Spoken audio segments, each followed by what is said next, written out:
এই যে আপনারা শোনেন না যে ম্যানেজার ম্যানেজার ম্যানেজার নানান রকমের ম্যানেজারের গল্প শোনেন, এবং এক ম্যানেজারকে তো ধরে রাখা হয়েছে। কারণটা আপনারা সকলেই জানেন, সেসব অনেক পুরনো গল্প। সেই গল্পগুলো নিয়ে আজকে আমি বলবো না, তবে ডেফিনেটলি এই ম্যানেজারের কথাও তো আসবে। তবে এর আগে যে অনেক ম্যানেজার ছিল জুবিন গার্গের কথা অতি অবশ্যই বলছি। আপনারা থাম্বনেল দেখে ভিডিও ক্লিক করেছেন। সকলকে নমস্কার জানিয়ে ভিডিও শুরু করছি। আশা করি সকলে ভালো আছেন আর সুস্থ আছেন। তো আমি গত বেশ কয়েকটা ভিডিওতে খুব টেনশনের পরিবেশই হয়েছে, আমি বুঝতে পারছি। বেশ কান্নাকাটি, প্রত্যেকের মন খুব খারাপ হওয়ারই কথা। কারণ আমরা যেরকম যা দেখছি, আমরা কেউ অন্ধ নই, আর আমরা প্রত্যেকে সুস্থ মস্তিষ্কের মানুষ। অতএব যা চলছে, যা দেখছি, তাতে করে সোকল্ড খুব ঘনিষ্ঠ বৃত্তে থাকা কেউ কেউ যতই নিজেকে খুব ভালো মানুষ, খুব মানে কি বলবো, ভালোবাসতেন এরকম একটা দেখানোর চেষ্টা করুন, কিছু কিছু এমন জিনিস আছে যেগুলো যতই হোক প্রত্যেকেই মানুষ তো ধরা পড়ে যাচ্ছে। সাধারণ মানুষের চোখে ধরা পড়েছে, আমি বলি বা না বলি মানুষ বুঝতে পারছেন, সেটা আলাদা কথা। প্রত্যেকের নিজস্ব ব্যক্তিত্ব, নিজের মত, সে কী করবে, নিজের কীরকম আচরণ করবে, বা জোর করে কিছু কেউ করবে কি না, বা অন্য যত কিছু অনেক কিছু থাকতে পারে। তো আগে সেসব কথায় যাব না, আমি আজকে ম্যানেজারের ব্যাপারগুলো আজকে একটু বলবো। এবং আপনারা জানেন যে আমি এমনভাবেই বলি, আমার পুরো ভিডিওটা এমনভাবেই গাঁথা থাকে, ডেফিনেটলি তার মধ্যে ডেফিনেটলি যোগসূত্র থাকবে। কেন আমি এই ম্যানেজারের কথা বলছি, এছাড়া ভিডিওতে যা থাকবে সেটা আমার ইচ্ছা রয়েছে যে কোর্ট কেসের বিষয়ে প্রত্যেকেই সন্দিহান, প্রত্যেকেই জানতে চাইছেন যে তারা কেউ জানতে পারছেন না। সেটা কেন, সেটার কারণটা অতি অবশ্যই আমি বলবো, আপনাদের সঙ্গে ডিসকাস করব। সবচেয়ে বড় কথা যেটা বলবো সেটা হচ্ছে, জুবিন কিন্তু তার জীবনের লাস্ট পডকাস্ট যেটাকে বলা হয়, তার নিজের পাড়ায় একদম, যার যে ভদ্রমহিলার কাছে দিয়ে গেছেন পডকাস্টটা, হঠাৎ করেই তিনি সেখানে দলবল নিয়ে গিয়ে হাজির হয়েছিলেন। এবং সেই পডকাস্টে তিনি যা বলে গেছেন, একটা কমেন্ট আছে সেখানে যে এটা ভগবানের প্ল্যান ছিল, খুব সম্ভব। কেন মানুষের কেন এটা মনে হয়েছে, সেসব নিয়েও কিছু কথা রয়েছে। যে তিনি কি এমন কিছু কথা বলে গেছেন, তিনি কি এমন কিছু বলতে চেয়েছেন? হ্যাঁ, অতি অবশ্যই বলতে চেয়েছেন। কথাগুলো ডেফিনেটলি কন্ট্রোভার্সিয়াল, বিতর্কমূলক। তিনি বরাবরই বিতর্কমূলক কথাই বলতেন, ডেফিনেটলি তার কারণ থাকতো। তো কেন বিতর্কমূলক, কী ব্যাপার, কেন বলছি আমি সেটা, এগুলো নিয়ে আমাকে বহু মানুষ বহু প্রশ্ন করেছেন, আপনারা ভিডিও করতে বলেছিলেন। সেই পডকাস্টটার উপরে আমি দুটো ভিডিও করেছিলাম, কারণ পডকাস্টটা অনেক লম্বা ছিল, সেটাকে এক্সপ্লেন করে অ্যানালিসিস করতে হলে দুটো ভিডিও লেগেছিল। কিন্তু শেষ ভিডিওটা, থার্ড বা যে কনক্লুডিং ভিডিওটা আমি ইচ্ছা করেই করিনি। তার কারণ ছিল, সেই সময় সিচুয়েশনই এমন ছিল যে এত বেশি কন্ট্রোভার্সিয়াল কথা বলা যেত না, উচিত ছিল না। আমি যেহেতু সুস্থ মানুষ, আমার সেটা মনে হয়েছিল উচিত নয়, আমি বলিনি। কিন্তু অনেক কথাই অনেক সময় অনেকেরই মনে হয়েছে। আজকাল অনেক ভিডিও আসছে, আমি আমার গত ভিডিওতে অনেক কিছু আলোচনা করেছি, যা অনলাইনে আছে ডেফিনেটলি আমি তা ছাড়া কিছু বলি না। আমার কাছে অনেক খবর আসে, অনেকে আমাকে অনেক দুঃখের কথা জানান, অনেক কথা জানান। ইনফ্যাক্ট আমি তার শিশুকালের খবর, মানে খবরও হয়তো জানতে পারি, একেবারে শিশু অবস্থার খবর, কিন্তু সেটা তো অনলাইনে নেই। অতএব আমি সেটা আপনাদের বলতে পারবো না। শুধু এটুকুই বলতে পারলাম যে হ্যাঁ, আমি হয়তো অনেক কিছু জানতে পারি, সেটা শুধু আমার নলেজের জন্য, আমার সেটা আমি ভিডিওতে বলার জন্য ডেফিনেটলি নয়।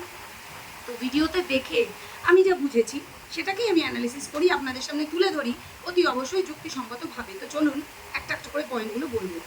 প্রথম যে পয়েন্টটা বলা সেটা হচ্ছে, এই যে কোর্ট কেস চলছে, সেটা নিয়ে আপনারা প্রত্যেকেই যেহেতু ভীষণ উৎসুক, ভীষণ কী বলবো, ধৈর্য হারিয়ে ফেলেছেন।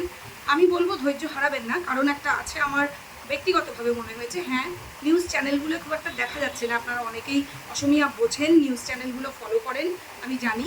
কিন্তু নিউজ চ্যানেলে এই বিষয়ে ইদানিং গত কয়েক 10-12 দিন 13 দিন দেখা যাচ্ছে না। তার কারণটাও আপনারা অনেকে বুঝতে পেরেছেন। আসামের যে 3টি জেলায়, বিশেষ করে এখন তো 10টা জেলা এফেক্টেড, প্রচণ্ড খারাপভাবে যে বন্যা হয়েছে, সেটা ম্যানমেড বন্যা অতি অবশ্যই জানা গিয়েছে। খুব শিওরিটি নেই এখনও, তবুও আমি যতদূর যা জানতে পেরেছি, বিভিন্ন চ্যানেলে বলেছে, তারা বেশ করে প্রমাণ সমেত দেখিয়েছে। সেটা নিয়ে আশা করছি, জানি না আমি এই ভিডিওতে বলবো কিনা, আমি অত ভেবে বসি না যে কী বলবো, মোটামুটি ভেবে বসি। তো আশা করি সময় পাবো না যথারীতি। একটু বলে দিই যে যদি ম্যানমেড বন্যা হয়, তার জন্য অনেক প্রশ্ন তৈরি হয়েছে, সেগুলোর উত্তর সরকারের কাছে চাওয়া হচ্ছে, এবং আরও অনেক ব্যাপার রয়েছে। তো বন্যার বিষয়টা এখন সরিয়ে রাখি। কথাটা হচ্ছে যে এই বন্যায় যদি জুবিন গার্গ এখন উপস্থিত থাকতেন, তাহলে তিনি কী করতেন, এটা কিন্তু প্রত্যেকেরই মনে হয়েছে। তারও আগে বলে নিয়ে যে 19 তারিখ, আবার 19 তারিখে 19শে জুলাই দেখা গেল বন্যাটা এলো।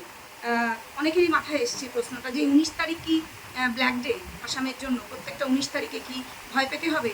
1 বছর তো হতে গেল, 1 বছর হতে গেল, কিন্তু সকল ঘনিষ্ঠবৃত্ত অনেকেই যে খুব মানে যারা ভীষণ ভালোবাসেন বলে দাবি করেন, এবং আমরা প্রচুর কান্নাকাটি অনেক কিছু দেখেছি। কিন্তু জুবিন থাকলে এখন এই পরিস্থিতিতে কী করতেন? ধরুন তিনি তো তার মতন ব্যস্ত মানুষ আসামে ছিল না, তিনি তো তার সৃষ্টি নিয়ে, তার রেকর্ডিং, তার প্রচুর কাজ, সিনেমা ব্যস্ত থাকতেন। তো তিনি কি করতেন? যে মানুষ যেদিন বিপদে পড়েছে দৌড়ে চলে যেতেন কি যেতেন না মানুষের পাশে এইরকম বিপদ দেখে? নাকি তিনি নিজের কোনো নাচ গান, নাটক, অভিনয়, সিনেমা শুটিং বা গানের রেকর্ডিং ভাবতেন যে না, আমি আমার স্বার্থটা আগে দেখবো, আগে এটা করে নেব, তারপরে নিজের সময় মতন তিথি নক্ষত্র বোধহয় গুণে আমি যাব। জুবিন গার্গের সঙ্গে কি এটা যেত? একেবারেই না। প্রত্যেকে জানেন তিনি এরকম ছিলেন না। শোনা মাত্র তিনি যদি নিয়েও থাকেন সঙ্গে সঙ্গে উঠে তিনি দৌড়বেন, যদি হাফ প্যান্টে আছেন তো হাফ প্যান্ট পরেই দৌড়বেন, ব্যাপারটা সেই রকম ছিল ওনার। কিন্তু এগুলো কোনো কিছু আরোপিত ছিল না, ওনার ক্যারেক্টারই এরকম ছিল। উনি মানুষের পাশে অটোমেটিক্যালি, উনি মানে কি বলবো, ওরা ইনস্টিংক্টে ছিল, উনি চলে যেতেন। ওনাকে কেউ বলতেও হতো না, রিকোয়েস্টও করতে হতো না, বোঝাতেও হতো না। কিন্তু আমরা দেখছি সোকল যারা, কি বলবো, আমার বলতে অনেক কিছু ইচ্ছা করছে, আপনারা বুঝতে পারছেন, আমি সব বলতে পারছি না। তিথি নক্ষত্র মেনে বোধহয় তারা ঠিক করছেন। যদিও ইতিমধ্যে প্রচুর ইউটিউবার, সাংস্কৃতিক জগতের প্রত্যেকে প্রায় আমরা দেখেছি, জুবিলি বড়ুয়াকেও বেরোতে দেখেছি, তিনি নিজে ঠিক যেভাবে জুবিন ঘুরে ঘুরে কালেকশন করতেন, কারণ তিনিও জানেন তার ফেস ভ্যালু রয়েছে, তিনি অলরেডি কালেকশন করেছেন, 2 দিন তারা গিয়েছেন মানুষের মাঝে, প্রত্যেকে প্রচুর দিচ্ছেন। না, আমি জানি যে আরও এখনও অন্তত মাসখানেক বা তার বেশি এই যে ত্রাণ কার্য চলবে, কিন্তু শুধুই খাবারের প্রয়োজন মানুষের ঘুরিয়েছে, খাবার প্রচুর দেওয়া হয়েছে, এমনকি স্যানিটাইজার, ডেটল, ফিনাইল এগুলোও দেওয়া হয়েছে, প্রত্যেকে প্রচুর দিয়েছেন, খাবার দাবারের কোনো অভাব নেই। এমনকি পাঞ্জাব থেকে ট্রাকে করে করে পাঞ্জাবিরা খাবার দাবার অনেক জিনিসপত্র আনছেন, রান্না করছেন নিজেরা, সেগুলো তারা ডিস্ট্রিবিউট করছেন, বই খাতা বাচ্চাদের প্রচুর প্রচুর সরকার থেকেও বলা হয়েছে, এবং স্কুলগুলি আগামী 9ই আগস্ট থেকে খুলে দেওয়ার কথা বলেছেন, যে চেষ্টা করা হতে পারে, মুখ্যমন্ত্রী জানিয়েছেন, মানে সদনে, এটা বিধানসভাতে জানিয়েছেন। সম্ভব হবে কিনা তিনিও হয়তো শিওর না, কারণ অবস্থা অনুযায়ী করতে হবে। এর মধ্যে বৃষ্টি তো আবারও হচ্ছে, কি পরিস্থিতি দাঁড়াবে কেউ বলতে পারে না। কিন্তু কথা হচ্ছে, যারা এই যে এইরকম প্ল্যান করেছেন যে আগে আমি নিজের নাচ গান, নিজের প্রতিভার বিকাশ সবাইকে দেখাবো, নিজে সাজবো গুজবো, না বলে পারছি না, তারপরে আমি, আপনারা কেউ কিন্তু কারোর নাম নেবেন না প্লিজ। নাম নিতে চাইলে আমিও নিতে পারি, ঠিক আছে, কারোর আছে, সেজন্য নেবেন না। আমি তাহলে কমেন্ট রাখতে পারবো না, ডিলিট করবো, সেটা বলে দিচ্ছি। মাথা এমনি প্রচুর গরম হয়ে আছে, কারণ যা দেখছি তাতে মাথা গরম হওয়ারই কথা, ঠিক আছে। তো কথা হচ্ছে যে আমি আমার নিজের সব কাজ সামলাবো, তারপর সময় পেলে আমি আমার সময় মতন যাব, and that is my duty, that is the sense of my duty. অথচ দেখা যাচ্ছে তার সকল ঘনিষ্ঠ বৃত্তে থাকা মানুষজন তার নাম ভাঙিয়ে, মানে চূড়ান্ত লেভেলে তার নামকে ব্যবহার করে নিজেদের প্রতিষ্ঠা করতে কোনো কার্পণ্য করছেন না, এবং তার জন্য যতদূর যেতে হয় যাচ্ছেন, কোনো ব্যাপার না, ঠিক আছে, চলুক, এটা চলুক, দেখা যাক। মানুষ কিন্তু সব বুঝছে, মানুষ কিন্তু সব দেখছে, কেউ বোকা নয়, কেউ বুদ্ধু নয়, সবাই সব দেখছে, বুঝছে। আমার না বললেও চলে, তবুও মানুষ বুঝছে, তারা বলার একটা জায়গা পায়, সেজন্য বলা। আর আমার নিজের মনের মধ্যেও তো আগুন জ্বলতে থাকে, সেটাও একটা কারণ, কারণ অনেক কিছুই আছে, যাই হোক, সেগুলো সব বলা যায় না, বলবো না, তো ওটা বাদ দিন।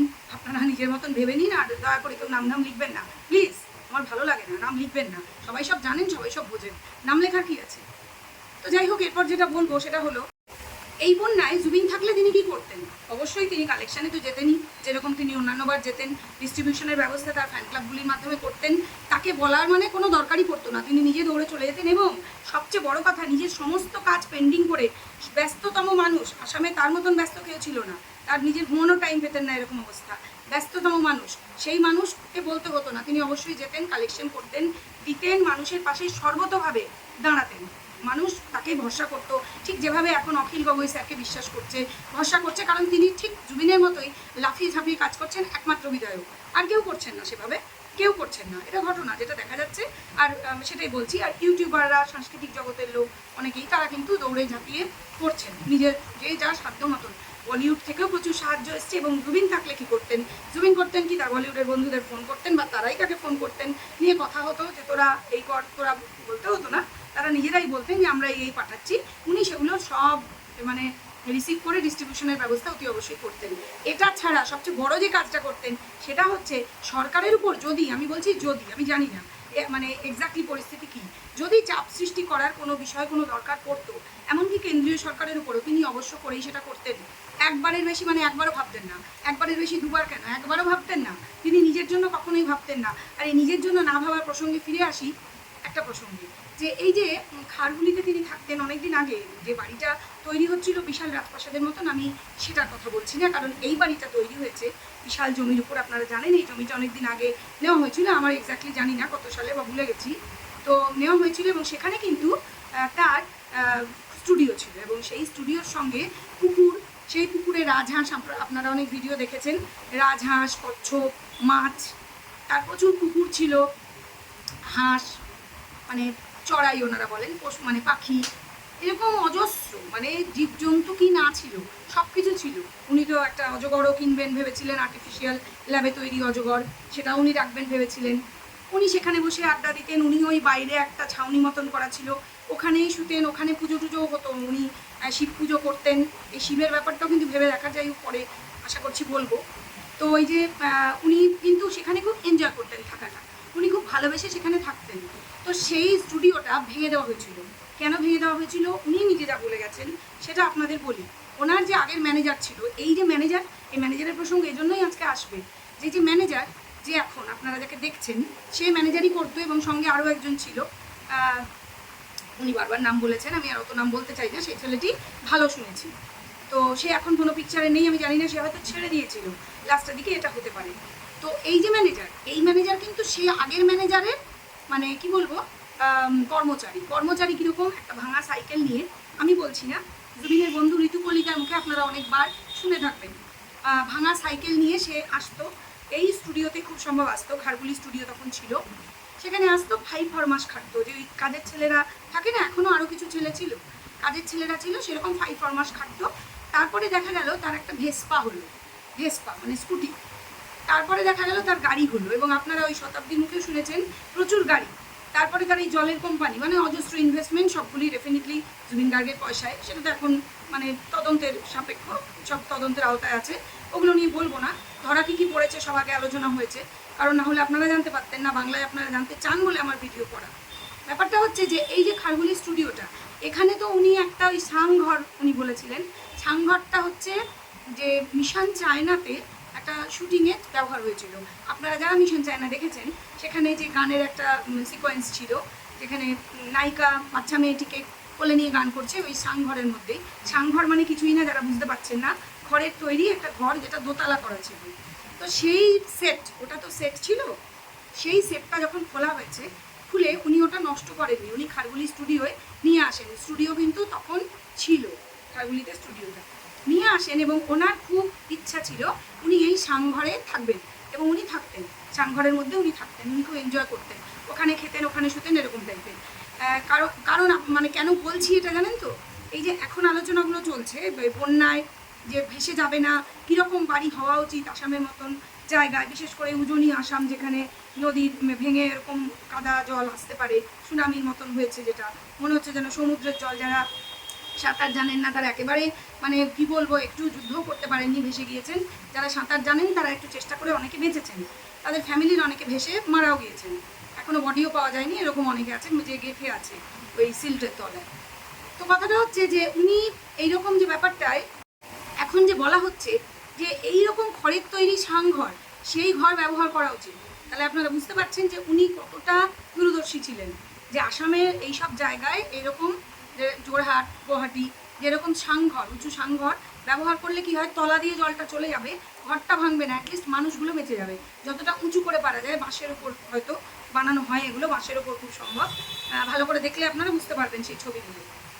তো কথাটা হচ্ছে এই যে উনি এত ভালোবাসতেন পশু পাখি নিয়ে এভাবে থাকা, এটা কি পরে এই স্টুডিও ভাঙা পড়লো? কারণটা বলছি, যে এই যে আগের ম্যানেজার ছিল, উনি বলেছেন বিভিন্ন ভিডিওতে, উনি বলেছেন, সে ওনাকে বললো যে আপনি কত গান করেছেন। যখন ম্যানেজার কাজে জয়েন করলো, সে জয়েন করার ব্যাপারটা ওই রীতা ম্যাডামের সাথে লাস্ট পডকাস্টে উনি বলেছেন যে আপনি কত গান করেছেন। তখন উনি 10,000 মতন গান করেছিলেন, এখন তো প্রায় 40,000 গান ছিল শেষ পর্যন্ত।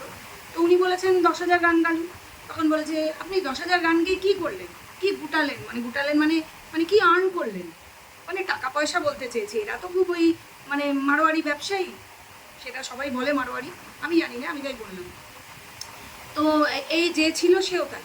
তো উনি তখন বলেছেন যে হ্যাঁ তাই তো, বলছে আপনি একটা বাড়িও বানাতে পারেননি, এরকম আপনি এত বড় আর্টিস্ট, আপনি সবচেয়ে বড় আর্টিস্ট, হাইয়েস্ট পেড আসামের, মানে ওনার মধ্যে একটা চিন্তা ঢুকিয়ে দিল। এটা ওনার মুখ থেকে শোনা। জানি না আরও কোনো চাপ ছিল কি না, বাড়িটা বানানোর জন্য চাপ ছিল সেটা তো উনি শেষে বলে গেছেন যে আপনারা পয়সা দিলে আমি বাড়িটা শেষ করতে পারছি না 3 বছর ধরে, আমি বাড়িটা বানাতে পারি।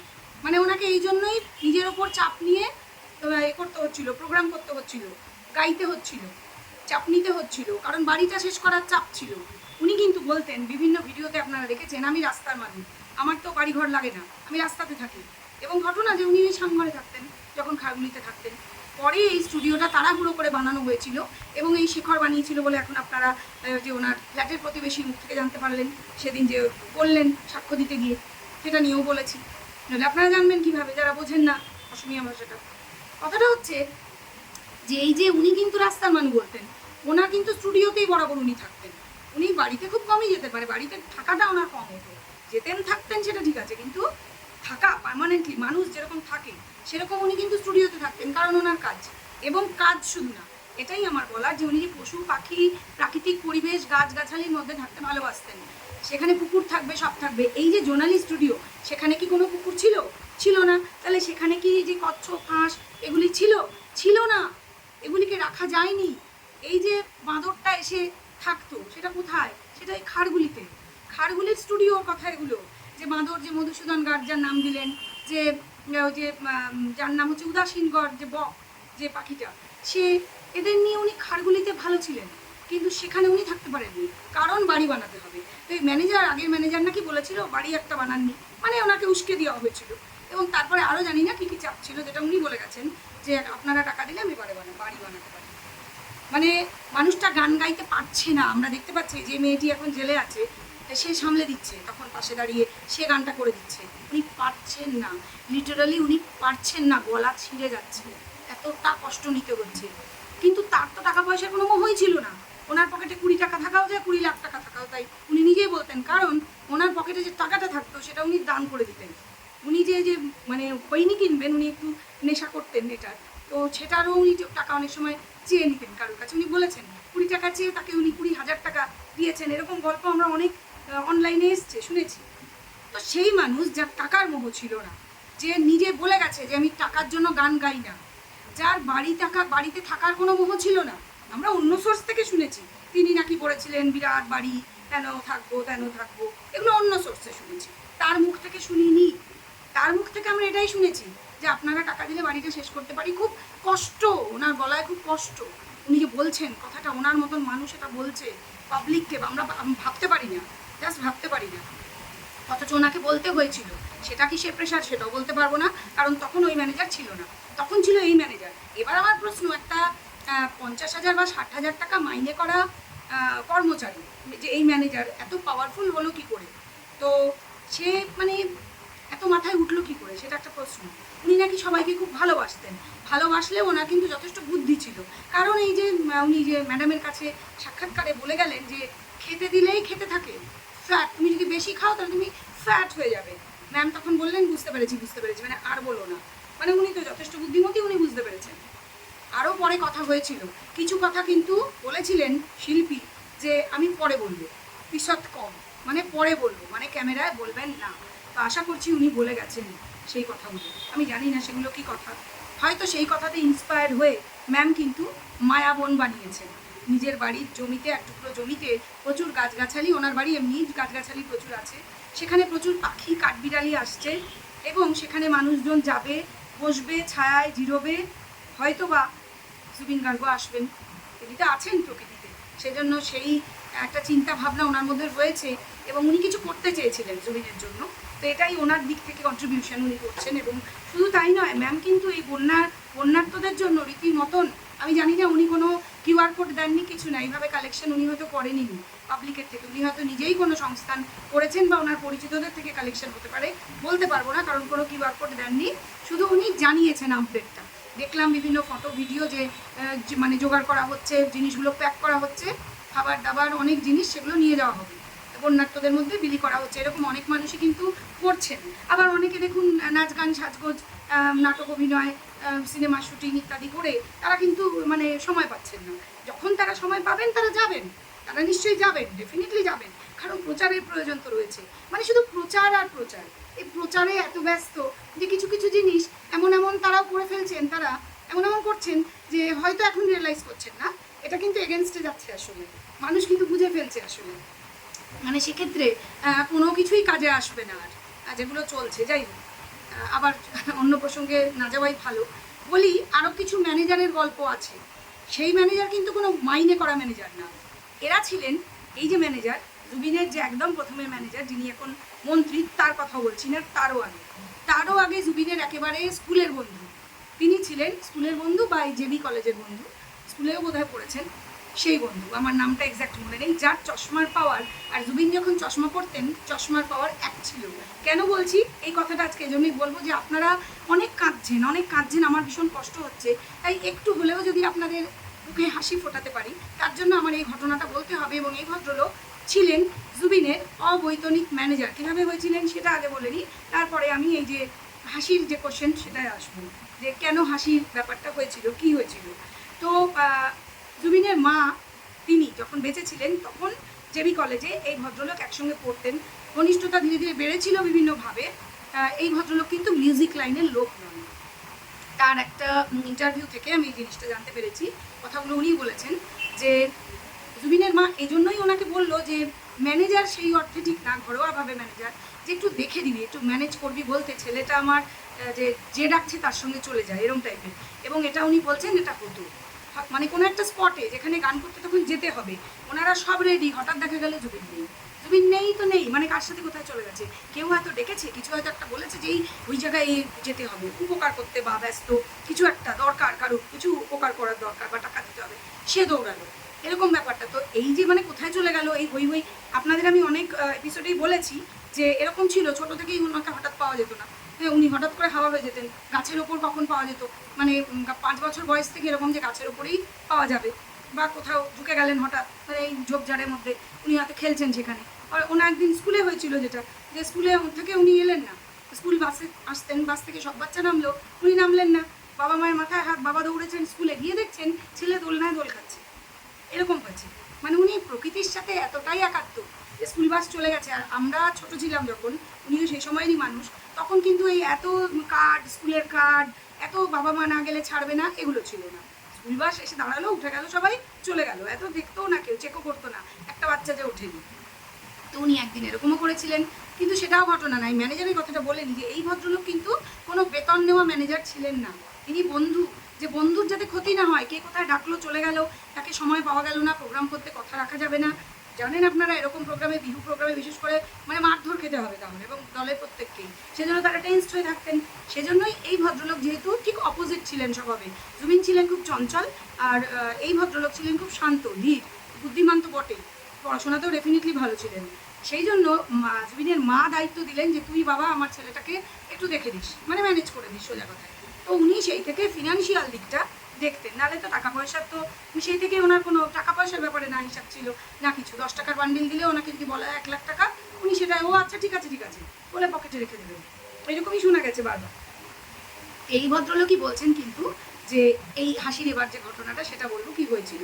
দুজনের চোখের পাওয়ার একরকম। তো জুবিন তখন চশমাটা পরেন না, মানে জাস্ট ছেড়েছেন, উনি লেন্স পরেন, যেহেতু প্রোগ্রাম করতে হয় লেন্স পরলেই ভালো, কারণ উনি একটা গোল গোল গান্ধীজি মার্কা চশমা পরতেন, তো কলেজেও পড়েন একটু, তো সেই সময় ছেলেদের মনেও হয় যে না এরকম গোল চশমা খেপাতো, ওনাকে গান্ধী বলে স্কুলে খেপাতো ছেলেরা, স্বাভাবিক হয়তো সেটা থেকে বেরোনোর জন্য, যাই হোক উনি লেন্স পরতেন। তো লেন্সটা ভিজিয়ে রাখতে হয় যে সলিউশনে, সেটাই ভিজিয়ে রাখা হয়েছে। এবার কাজের ছেলে এই টাইপের কেউ ছিল যে পরিষ্কার করতে এসছে, সে ভেবেছে এটা আবার কি, সে তো লেন্সটা স্বচ্ছ দেখতে পাচ্ছে না, সে ধরে ওটা পাশের ট্রেনে ফেলে দিয়েছে। এবারে ওনারা যখন টের পেয়েছেন লেন্সটা পড়তে হবে, তখন বলছেন এই তো গ্লাসে ভেজানো ছিল, লেন্সটা কই, ওই ছেলেটি বলছে আমি তো ট্রেনে ফেলে দিয়েছি। তখন ওনারা গিয়ে দেখছেন সেই নোংরা ট্রেনে। তো অনেক যে লগি টগি দিয়ে অনেক চেষ্টা করলেন যদি লেন্সটা উদ্ধার করা যায়, কিন্তু তখন এক তো প্রোগ্রামের টাইম হয়ে যাচ্ছে, আর দ্বিতীয় কথা হচ্ছে অন্ধকার হয়ে আসছে, দেখতে পাচ্ছেন না ঠিক করে, জুবিন তো চোখে একদম দেখতে পাচ্ছেন না, উনি চুপ করে বসে আছেন, ওনারা খোঁজাখুঁজি করছেন। আর এই ভদ্রলোকের চোখে হাই পাওয়ারের একটা চশমা, যার পাওয়ার জুবিনের চোখের পাওয়ারের সঙ্গে একেবারে ম্যাচ করে। পাওয়া গেল না লেন্স, কিন্তু সবাই বলছে এবার তো প্রোগ্রাম করতে যেতে হবে, তাহলে কি হবে? তখন কেউ একটা বুদ্ধি দিল যে একটা কাজ কর, আমরা তো ওই বাসে করে যাই, তো যখন জুবিন প্রোগ্রাম করতে যাবে তোর চশমাটা জুবিনকে পরিয়ে দিবি, ও তাহলে দেখতে পাবে। না হলে সামনে কি লেখা আছে গানটাও তো পড়তে পারবে না, ও গান গাইবে কি করে? গান না হয় মুখস্থ তো এত নেই, জুবিন অত গানের কথা মনে রাখতে পারতেন না। তো ঠিক হলো জুবিন চশমাটা পরে যাবে, ইনি তখন বাসে বসে থাকবেন। আবার জুবিন গান গেয়ে চলে আসবে, উনি তখন আবার চশমাটা জুবিনের থেকে নিয়ে পড়ে যাবেন, জুবিন বাসে চশমা ছাড়া কিছু ছাড়া বসে থাকবেন। মানে উনি চশমা নিয়ে আসলে তবেই জুবিন চশমা পরে দেখতে পাবে, তবেই সে গান গাইতে পারবে। আর না হলে ওনাকে বসে থাকতে হবে বাসে, তখন জুবিন আবার চশমাটা ওনার চশমাটা পরে যাবে। ফাইনালি এটাই হলো, এটা করে সেই যাত্রা ম্যানেজ হলো। এরকম গল্প, এই লেন্সের গল্প আরও আছে। যেটা হয়েছিল যে যে মন্ত্রী এখন যিনি, তিনি কিন্তু একবার এই লেন্সের সলিউশনে লেন্স ভেজানো ছিল, সেটা উনি ওই সলিউশন সমেত লেন্স সমেত খেয়ে ফেলেছিলেন। এটা হয়েছিল, আমার নিজেরই হাসি পেয়ে যাচ্ছে।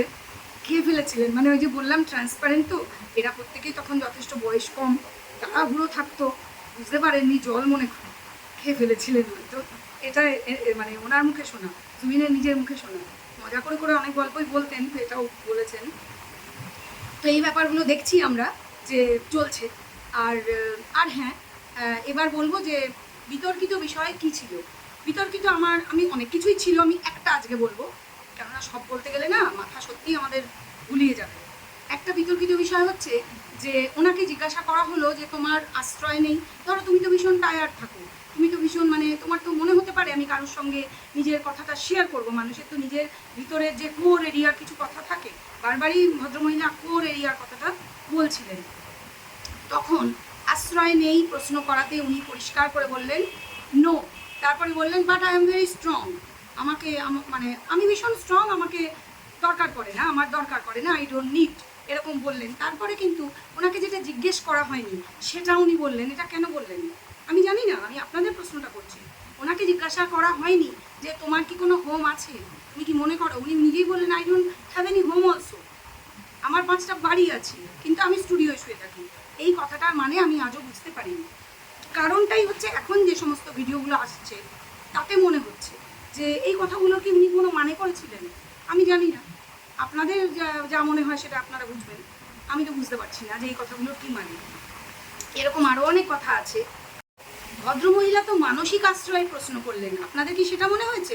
আমার কিন্তু সেটা মনে হয়েছে যে মনের কথা শেয়ার করা। আসলে এই যে ওনার যে বন্ধু বান্ধব পুরনো যারা, তারা তো ডিটাচ হয়ে গেছিলো বা করে দেওয়া হয়েছিল, কে করেছিল না করেছিল আমি জানি না, সেগুলো কোনোদিন যাকে বলা হচ্ছে করেছিল সেই ম্যানেজার আবার সে বলবে কিনা বা বলার সুযোগ পাবে কিনা আমি জানি না সেটা, কিন্তু করা যে হয়েছিল এটা তো ঘটনা যে উনি একদম ডিটাচ হয়ে গেছিলেন। ওই গেটের কথাটা আগে বলেছি।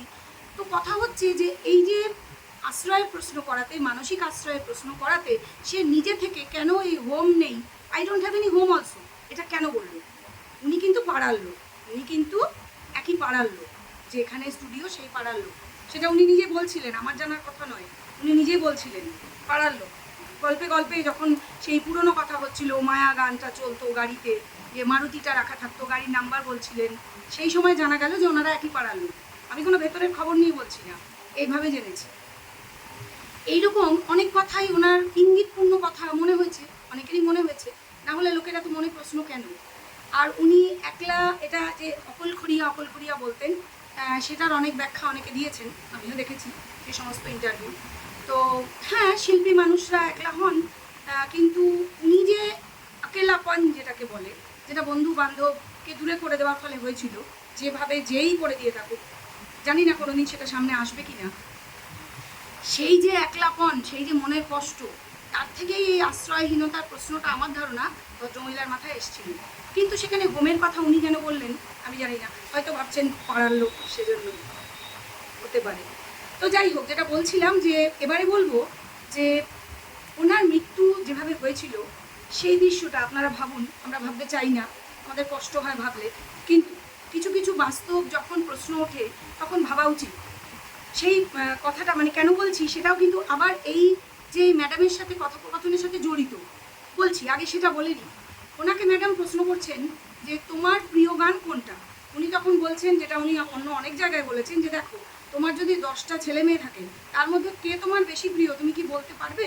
এটা উনি বারবারই বলতেন, একদম সঠিক কথা। এটা কিন্তু যারা সৃষ্টিশীল মানুষ তারা বলতে পারেন না, ওইভাবে বলা যায় না। আমার কাছে এও যা বিও তাই, যে সন্তান তো সবাই সমান। তবুও যখন ভদ্রমহিলা বললেন যে তবুও তো একটা হয়, তখন এর আগে যত ভিডিওতে আমি দেখেছি উনি বলেছেন মায়াবিনী। কারণ এই মায়াবিনী গান উনি মারা গেলে বাজাতে বলেছেন। মারা যাওয়ার প্রসঙ্গে আরেকটা কথা বলেনি, এই যে কোনো সময় মরে যেতে পারি, এই যে মরে যেতে পারি, বারবার এই মৃত্যুর কথা উনি কেন বলছিলেন?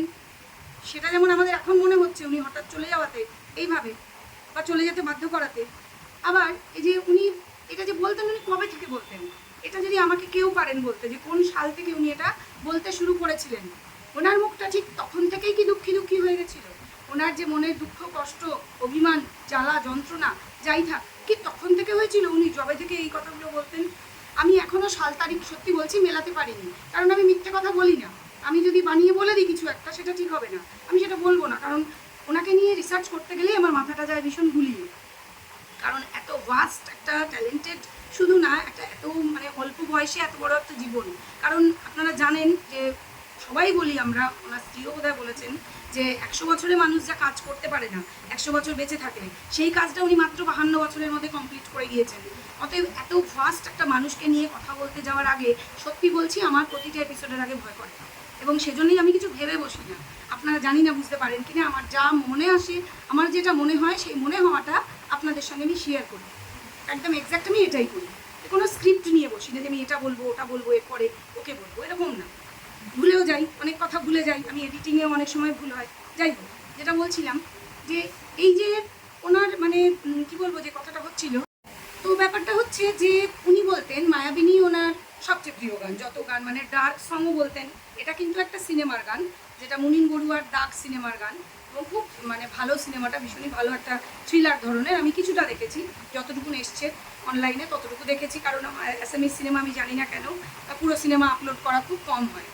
যদি হয় তাহলে প্রচুর মানুষ দেখবেন। আমি আমার ভিডিওর মাধ্যমে এটা অ্যাপিলও করছি, অনেক মানুষজন দেখেন, হয়তো অসমের সাংস্কৃতিক জগতের মানুষও কারোর চোখে পড়তে পারে। যদি পড়ে প্লিজ আপনারা অসমের মুনিন বড়ুয়া সিনেমাগুলো বা এরকম জুবিন গার্গের যে অনেক বিখ্যাত সিনেমা আছে, মানে খুবই ভালো, আমাদের বাংলা সিনেমা মতনই বা আরও উন্নত আমি বলবো, খুবই ভালো সিনেমাগুলি হয়, সেগুলি আপলোড করুন। যেটা বলছিলাম, প্রসঙ্গে ফিরি, যে মায়াবিনী গানই ওনার সবচেয়ে প্রিয় গান, এবং মানে ডার্ক সং উনি বলতেন।